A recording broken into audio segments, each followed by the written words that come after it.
যে এই পাকিস্তান যে আন্দোলন, এই পাকিস্তান আন্দোলনের পক্ষে পশ্চিম পাকিস্তানিদের অবদান সীমিত। পূর্ব পাকিস্তানি যারা বাঙালি তাদের অবদান সবচেয়ে বেশি। ইতিহাস ঘাটলেই পাবেন।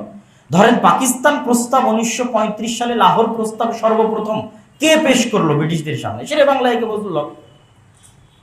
ওটা তো পশ্চিম পাকিস্তানিরা পেশ করেনি, ও তো এই বাংলাদেশের বাংলাদেশি বাঙালি পেশ করলো পাকিস্তান আলাদা করার প্রস্তাব। হোসেন শহীদ সোহরাওয়ার্দী, শেরে বাংলা একে ফজলুল হক, এরা সবই ছিল পাকিস্তান আন্দোলনের মূল নেতা। ওই পশ্চিম পাকিস্তানের জন্য তাদের ওই পাকিস্তানে যারা বসবাস করছে তাদের সেরকম কোনো অবদান ছিল না। এমনকি পরবর্তীতে 1971 সালের আগ পর্যন্ত যে দুইটা যুদ্ধ ভারত পাকিস্তান হয়েছে, এই দুইটা যুদ্ধে ইস্ট বেঙ্গল রেজিমেন্টের যে অবদান, ইতিহাসের পাতা থেকে এগুলো মুছে ফেলা হয়েছে, কেউ জানে না। ইস্ট বেঙ্গল রেজিমেন্টের সেনাবাহিনীর যে অবদান, ওই পশ্চিম পাকিস্তানিদের কোনো অবদানই নাই। আছে, আমি একদম না করব না, কিন্তু পুরো পাকিস্তানের পিছনে এই বাংলাদেশের বাঙালিদের অবদান বেশি। সেটা কিসের কারণ? এই পুরোটাই ছিল ইসলামের কারণে। তাহলে এই স্বাধীন আলাদা বাংলাদেশের ভূখণ্ডের ইতিহাস 1971 শুরু নয়। আজ আমার ছেলে মেয়েকে, আমার সন্তানদেরকে সবসময় পড়ানো হচ্ছে 1971 থেকে তার পরবর্তী। আফটার 1971 যদি পড়ানো হয়, সে তার পরিচয় হারিয়ে ফেলবে।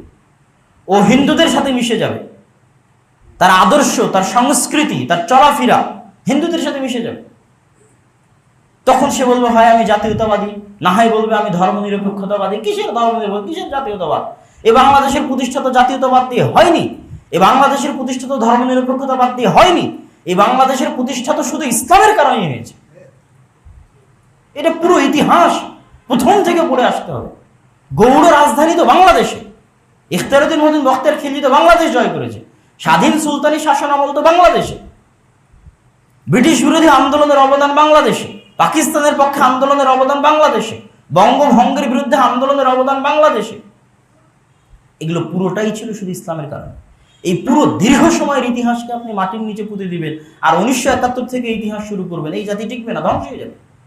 সবসময়ই যারা দিল্লির শাসক ছিল, মুসলিম শাসক, তারা বাংলাদেশকে তাদের অধীনে পরিচালনা করার চেষ্টা করত। কিন্তু স্বাধীন সুলতানি শাসন আমলে যারা বাদশাহ ছিলেন, তারা দিল্লির অধীনে না থেকে নিজ স্বাধীনে দেশ পরিচালনা করার চেষ্টা করতেন।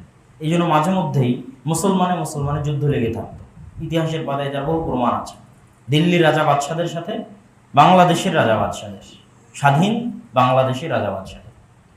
পরবর্তীতে মোঘল আমলে এসে বাংলাদেশ আর আলাদা স্বাধীন থাকেনি, বরং দিল্লির মুসলিম শাসনের অধীনে